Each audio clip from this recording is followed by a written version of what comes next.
Area lokasi kecelakaan antara pesawat penumpang American Airlines dengan helikopter Black Hawk milik Angkatan Darat Amerika Serikat telah ditutup untuk operasi pencarian dan investigasi. Ini adalah titik terdekat dengan lokasi kejadian meski terhalang jalan tol. Meski operasi pencarian dan investigasi tengah berlangsung, Bandara Nasional Ronald Reagan di belakang saya ini telah dibuka kembali sejak pagi tadi. Di sini Anda dapat melihat pesawat berlalu lalang untuk mendarat di bandara. Tabrakan terjadi pada hari Rabu pukul 9 malam waktu AS ketika pesawat American Airlines akan mendarat ke Bandara Reagan dan bertabrakan dengan helikopter. Saat berita ini dibuat, petugas telah menemukan setidaknya 28 jenazah dari Sungai Potomac, lokasi jatuhnya pesawat. Ini mencakup penumpang dan kru pesawat serta prajurit dalam helikopter Black Hawk. Unbelievable, shocking, just to think about a plane crash in the DC area, a very busy area in terms of aviation. You know, some of the people on the plane is even a bigger blow. We just wish them well and like the families the courage and the strength to make the next step. It's a tragedy, a horrible loss of life for those 64 souls on that civilian airliner and of course the 3 soldiers in that Black Hawk. Pada Kamis pagi, upaya penyelamatan telah diubah statusnya menjadi upaya pencarian korban. Petugas penyelamat meyakini seluruh orang baik di pesawat maupun di helikopter yang jumlahnya 67 orang meninggal dunia. Petugas mengatakan sangat kecil kemungkinan ada penumpang selamat mengingat pesawat jatuh ke Sungai Potomac dengan suhu mendekati titik beku 1,5 derajat Celcius meski sebagian es telah mencair. Dengan suhu tersebut, petugas mengatakan tubuh manusia hanya bisa bertahan 15-20 menit sebelum mengalami hipotermia. Kondisi beku ini juga menjadi tantangan bagi petugas pencarian. Petugas telah menemukan badan pesawat yang terbelah menjadi 3, serta bangkai helikopter ditemukan terbalik di dalam aliran sungai. Dari Washington DC, saya Valdia Baraputri beserta tim VOA. Harga grosir gas di Eropa awal tahun ini naik ke level tertinggi sejak Oktober 2023. Ini terjadi setelah Ukraina memutuskan menutup transit gas Rusia yang melintasi wilayahnya ke Eropa pada tanggal 1 Januari tahun ini. Moskow akan kehilangan lebih dari $5 miliar per tahun, sementara Ukraina akan kehilangan pungutan biaya transit sekitar $800 juta. Tapi dampaknya terhadap Eropa akan terbatas menurut analisa energi. It was all prepared for. It's basically all priced in. Now, of course, there's winners and losers to a certain point. Certain countries are more dependent on this than others. Slovakia, Hungary, for example, Austria. They will have plenty of gas. It's just that they'll have to pay more, like everybody else has all along. Menurut Presiden Ukraina Volodymyr Zelensky, ia tidak akan lagi memberi Rusia kesempatan untuk mendapatkan miliaran dolar, sementara pasukannya masih terus melancarkan agresi di wilayah Ukraina. Perdana Menteri Slovakia Robert Fico dekat dengan Presiden Rusia Vladimir Putin. Keduanya bertemu di Moskow Desember lalu. Fico menentang dukungan Barat pada Ukraina dan menyusul langkah Ukraina menghentikan pasokan gas Rusia, Fico menuduh Uni Eropa mengorbankan kepentingan anggota-anggota yang lebih kecil demi apa yang ia sebut sebagai tujuan geopolitik yang tidak berarti. Čo bude mať drastické dopady na nás všetkých v Európskej únii. Len nie na Rusku Federáciu. Kenyataannya, Uni Eropa telah secara drastis mengurangi ketergantungan pada gas Rusia, sebagian karena peningkatan besar impor gas alam cair dari Amerika Serikat. Impor gas Rusia melalui Ukraina mencapai sekitar 5% dari total pasokan ke Eropa pada tahun 2024.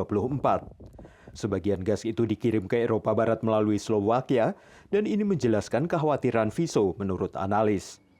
Slovakia was making, I think it's something like $500 million on transit fees, passing the gas across their country through their pipeline system onto others. Sebelum invasi besar-besaran Rusia ke Ukraina pada Februari 2022, perusahaan negara Rusia Gazprom adalah pemasok gas terbesar di Eropa. Menurut analis, Putin salah memperhitungkan tanggapan Eropa. It was all prepared for. It's basically all priced in. Now, of course, there's winners and losers to a certain point. Certain countries are more dependent on this than others. So the Putin portrays himself as a great Russian nationalist. Well, this great Russian nationalist just lost one of the biggest businesses Russia ever had. Rute pasokan lainnya dari Rusia ke Eropa terbatas karena jalur pipa Yamal Eropa melalui Belarus ditutup pada tahun 2022. Beberapa bulan kemudian pipa Nord Stream di bawah negara-negara Baltik ke Jerman disabotase.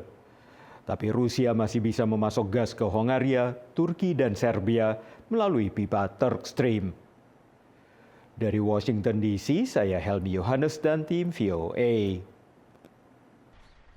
Penjara di pangkalan Angkatan Laut Amerika Serikat di Teluk Guantanamo, Kuba, tengah disiapkan untuk menahan sekitar 30.000 migran oleh pemerintahan Donald Trump. Could increase, yes. What would be the maximum? It depends, but countries that won't take back their criminals that they sent into us, they sent them to us. They put them into the caravans and they came in. As sure as you're standing there, they were sent by those countries.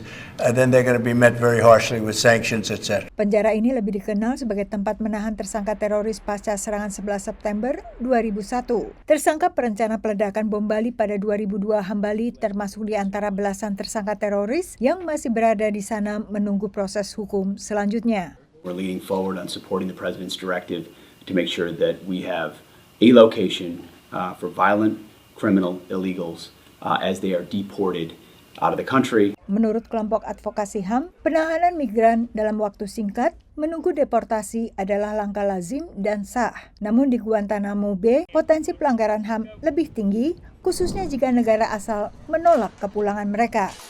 Essentially, the Trump administration is saying that they want to put thousands, perhaps tens of thousands of people into a black hole where they will be, out of sight, out of mind.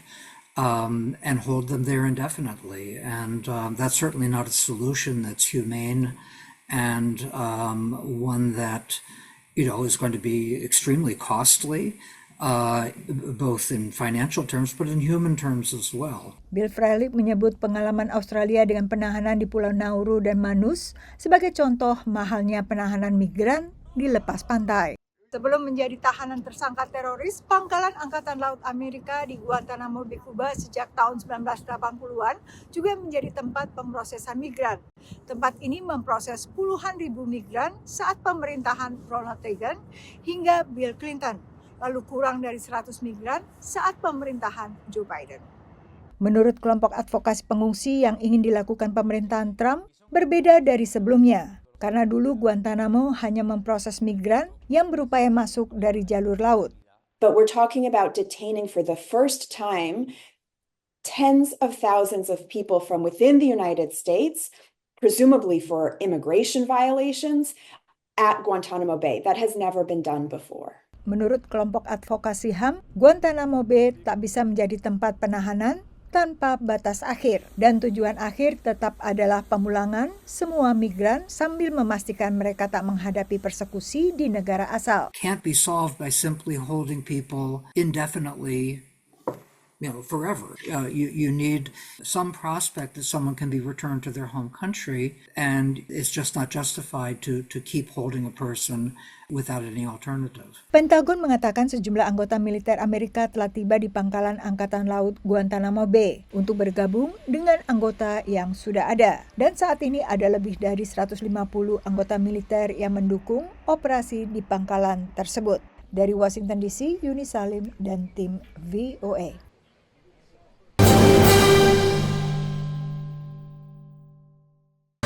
Menyajikan berita seputar Nusantara, dari politik, kriminal, hingga budaya. TNI Angkatan Laut terus berupaya membongkar pagar laut yang berada terhadap seorang anak berusia 14 tahun. Mengadakan pertemuan dengan utusan khusus Presiden bidang. Saksikan Beranda Nusantara Senin sampai Sabtu pukul 11 WITA hanya di Jawa Pos TV Bali. Jelajahi kekayaan sejarah dan keindahan alam Jawa Tengah. Temukan cerita di balik tempat-tempat ikonik dan nikmati pengalaman yang tak terlupakan.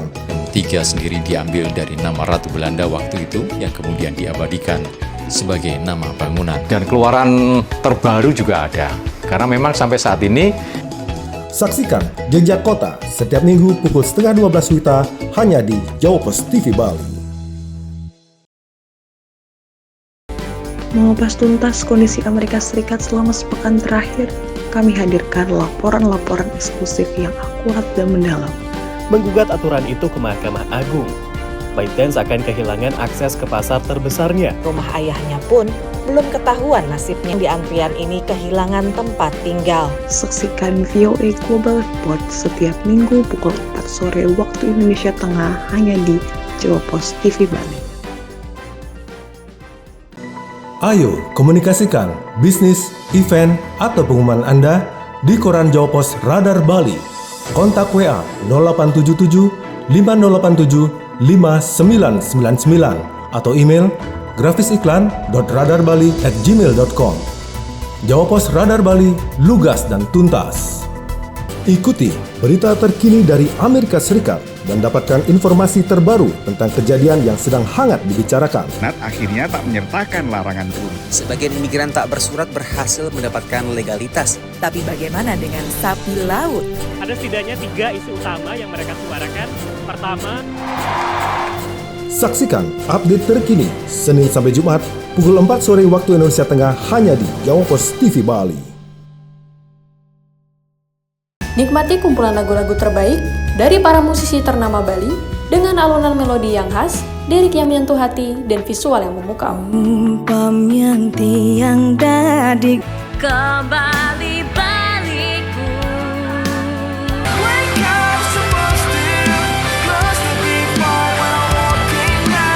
Saksikan update Gita-Gita Senin sampai Jumat pukul 11:30 WITA hanya di Jawa Pos TV Bali.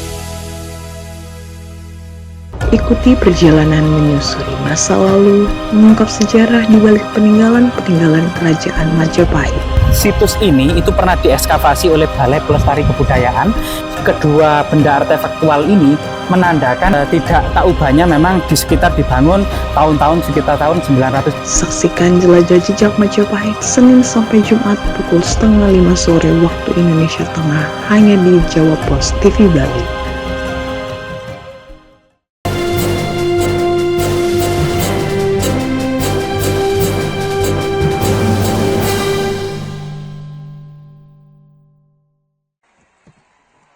Spanyol adalah perekonomian terbesar keempat di zona Euro.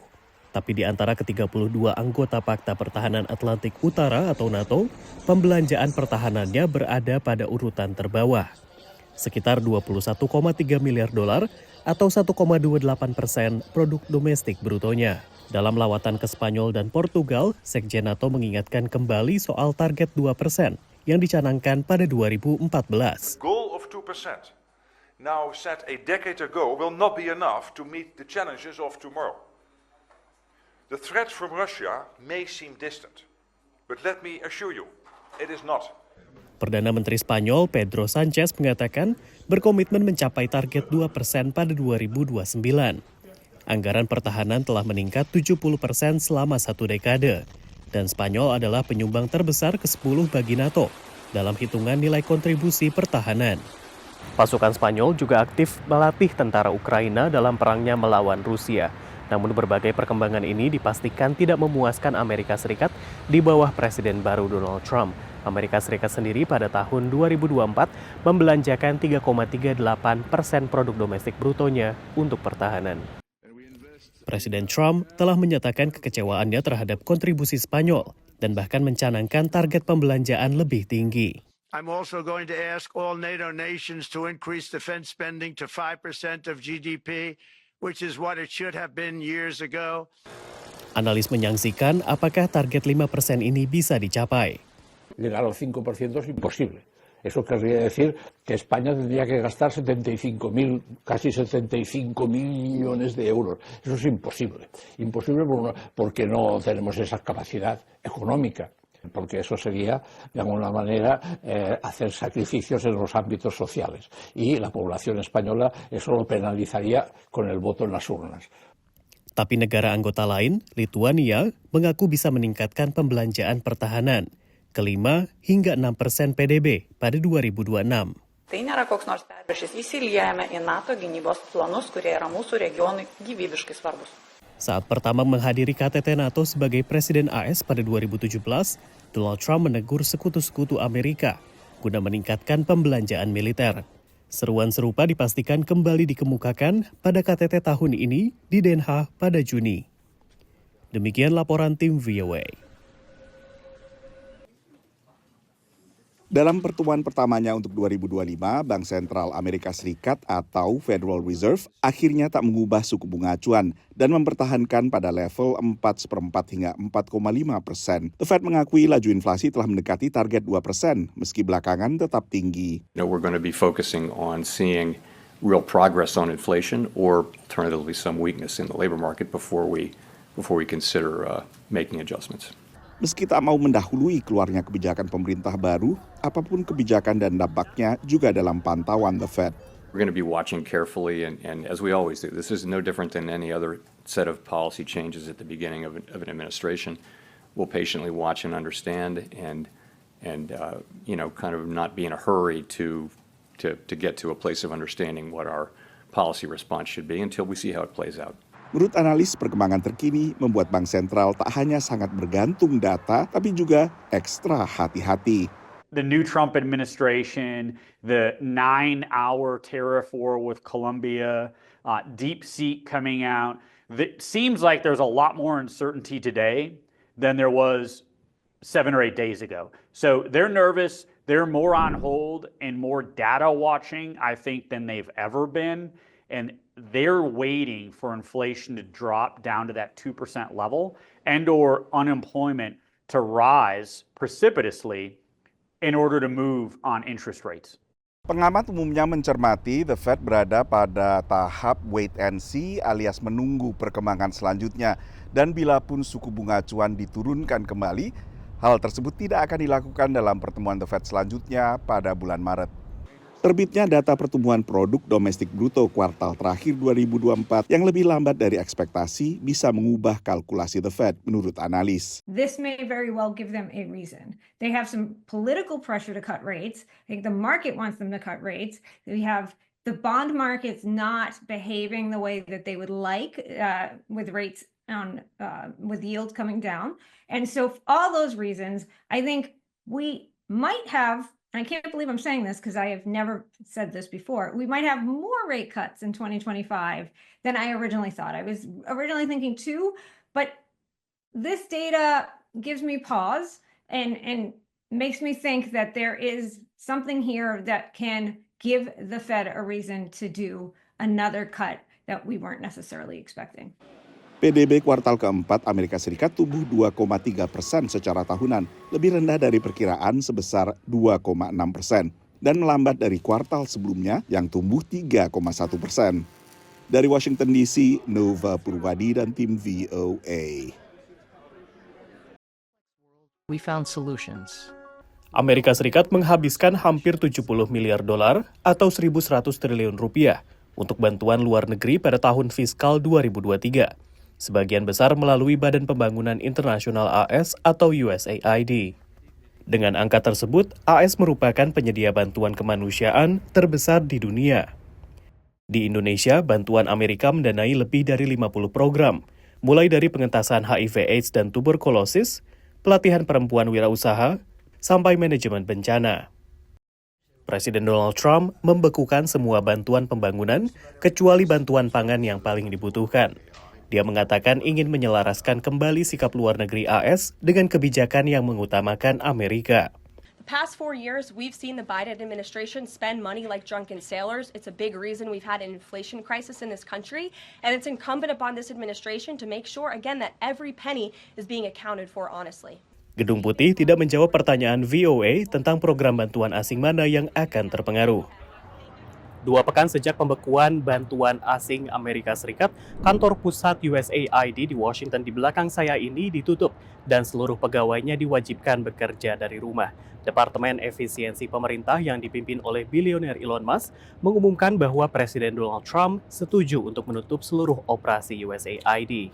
Sejumlah anggota Kongres dari Partai Demokrat mengatakan bahwa penutupan lembaga tersebut harus melalui Kongres, namun Presiden Trump tidak sepakat. Kelompok-kelompok kemanusiaan memperingatkan dampak pembekuan ini, terutama yang berfokus pada kesetaraan gender, dan penyediaan obat HIV yang didanai AS, yang oleh pejabat era Joe Biden disebut sebagai pilar utama hubungan Washington dengan negara berkembang.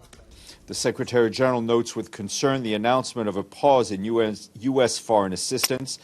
He calls for additional exemptions to be considered to ensure the continued delivery of critical development and humanitarian activities for the most vulnerable communities around the world. Kelompok advokasi hak asasi manusia mengatakan menyambut baik akuntabilitas yang kuat terhadap dana pajak AS, tapi tidak menghentikan bantuan selama peninjauan. If you want to review all of the assistance, start your review. Be crystal clear on what you're looking at. Don't suspend life-sustaining and life-saving aid while you do that review.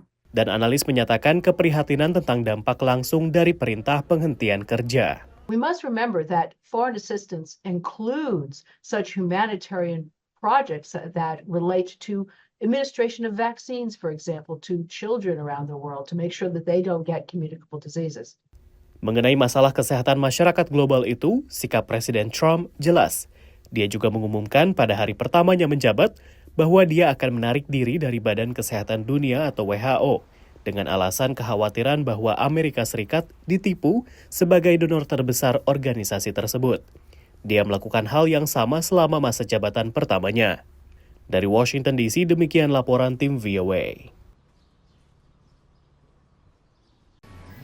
Di ruang redaksi Evidensias di Maputo, Mozambik, Reginaldo Shambul dan timnya berupaya meluruskan misinformasi atau informasi keliru dan disinformasi atau informasi menyesatkan. Reginaldo dan rekannya Nelson Mungkanse mengatakan mereka mendirikan outlet berita cetak dan digital ini 4 tahun lalu karena banyak organisasi lain tidak melakukan cek fakta atau menggunakan data dan analisis dalam pemberitaan mereka. Menurut Reginaldo, jumlah pembaca mereka meningkat dengan cepat. O jornal Evidências talvez possa ter ganhado maior visibilidade, maior destaque em pouco tempo, por causa da forma como encarou a forma de fazer o jornalismo semanário. Nós, a nível do jornal Evidências, já tivemos uma página do jornal em que fazíamos fact-check. Tahun lalu, Reginaldo melaporkan mengapa Ossufo Momade, pemimpin partai oposisi utama Mozambik Renamo, tidak terlihat di depan umum pada minggu pertama selama kampanye presiden. Evidensias mulai menyelidiki sebuah foto di halaman Facebook sang kandidat yang seolah menunjukkan bahwa Ossufo sedang melakukan misi di luar negeri. Já tivemos contato com algumas ferramentas de verificação de imagens. Pegamos na imagem, metemos nas ferramentas que temos e verificamos que, afinal de contas, aquela imagem tinha sido publicada na mesma página em 2019. Dengan maraknya penyebaran informasi palsu di media sosial, menurut jurnalis Mozambik Armando Nyatumbo dari Media Institute of Southern Africa atau MISA, perlu investasi bidang teknologi di ruang redaksi untuk melatih para jurnalis tentang cara memerangi misinformasi dan disinformasi. Temos maior acesso à informação graças às tecnologias. Temos a possibilidade de participar cada vez mais nas questões de governação do país, que era difícil há 30 anos. A par dessas vantagens, existem desvantagens. Uma das desvantagens é exatamente este fenômeno da desinformação. MISA Mozambik menyediakan layanan cek fakta dan melatih para jurnalis menurut Armando. Existe no espaço digital ferramentas que nos ajudam a fazer isso. E nós no MISA Moçambique temos estado a organizar treinamentos para estudantes de jornalismo, treinamentos para jornalistas. Karena masyarakat akan semakin bergantung pada media sosial untuk mendapatkan informasi, menurut para pendukung media, misi kelompok-kelompok seperti Evidensias dan MISA Mozambik akan menjadi alat yang ampuh untuk memberikan informasi yang akurat dan objektif kepada masyarakat. Dari Arlington, Virginia, saya Helmi Yohanes dan tim VOA.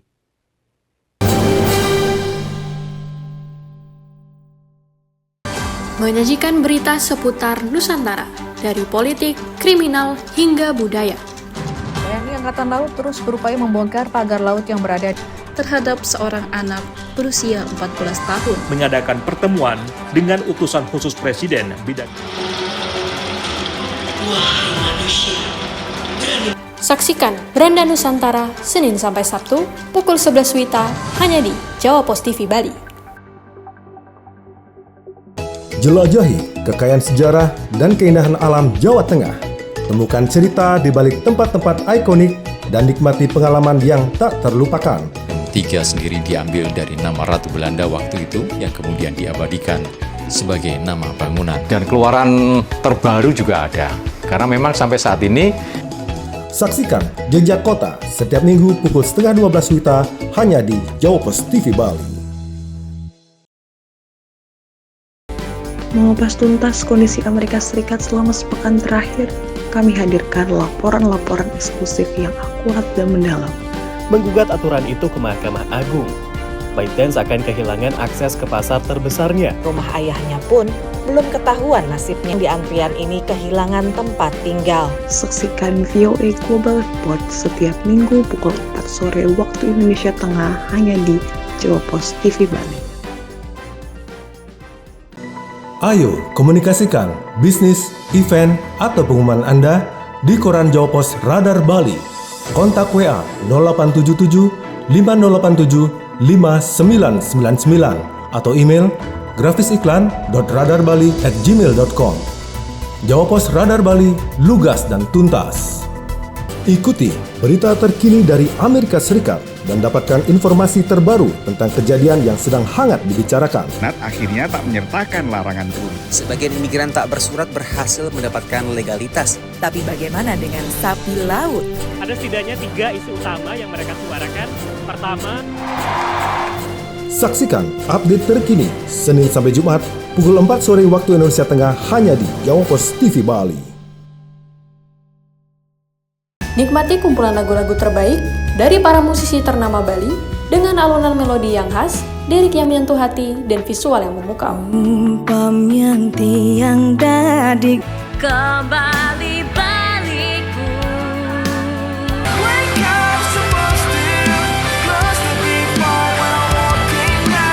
Saksikan update Gita-Gita Senin sampai Jumat pukul 11:30 WITA hanya di Jawa Pos TV Bali. Ikuti perjalanan menyusuri masa lalu, mengungkap sejarah di balik peninggalan-peninggalan kerajaan Majapahit. Situs ini itu pernah diekskavasi oleh Balai Pelestari Kebudayaan. Kedua benda artefaktual ini menandakan tidak tak ubahnya memang di sekitar dibangun tahun-tahun sekitar tahun 900. Saksikan jelajah jejak Majapahit Senin sampai Jumat pukul 4:30 sore waktu Indonesia Tengah hanya di Jawa Pos TV Bali.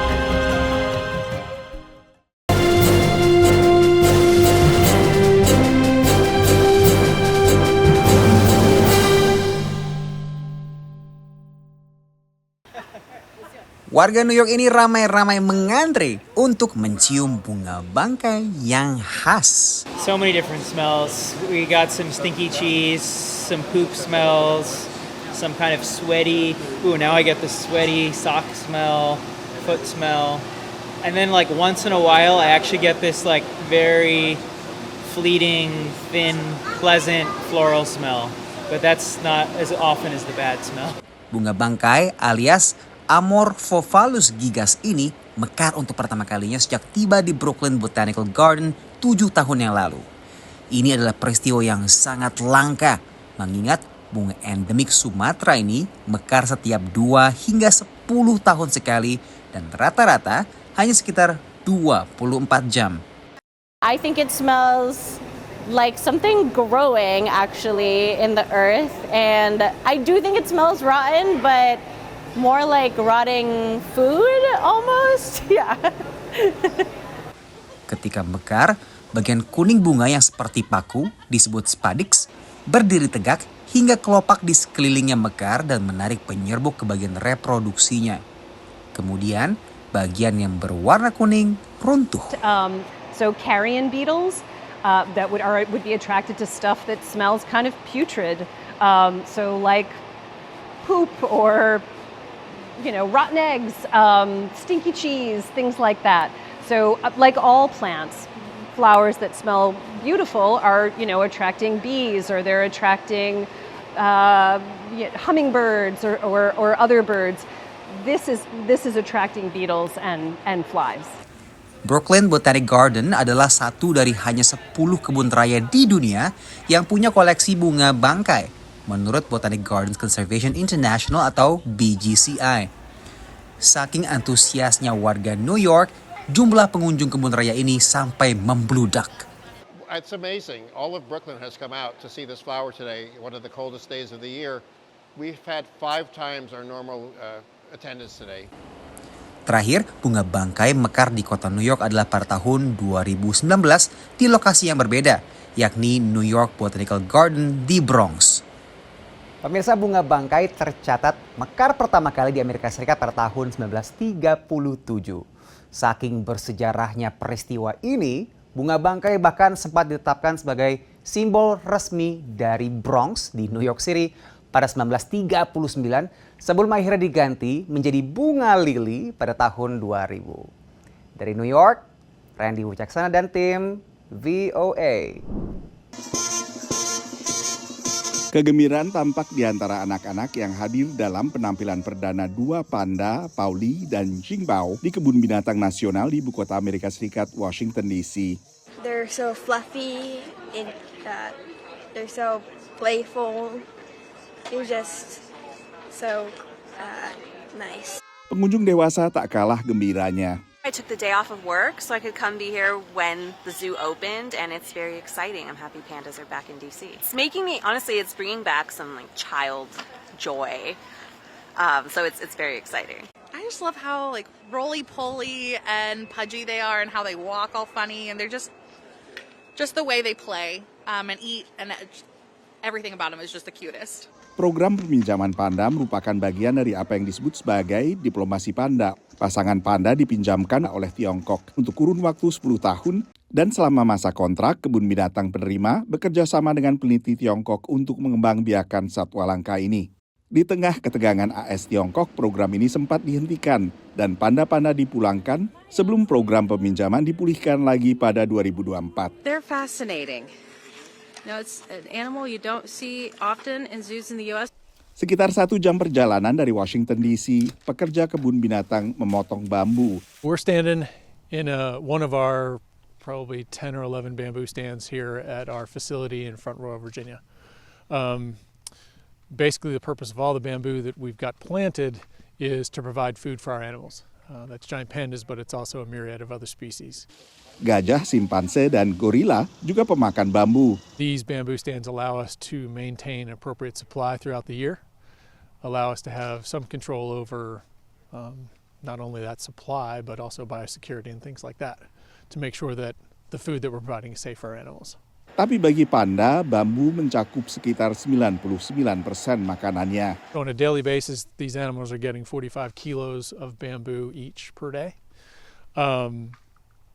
And that's not an inconsequential amount, but it contributes to their overall health and longevity.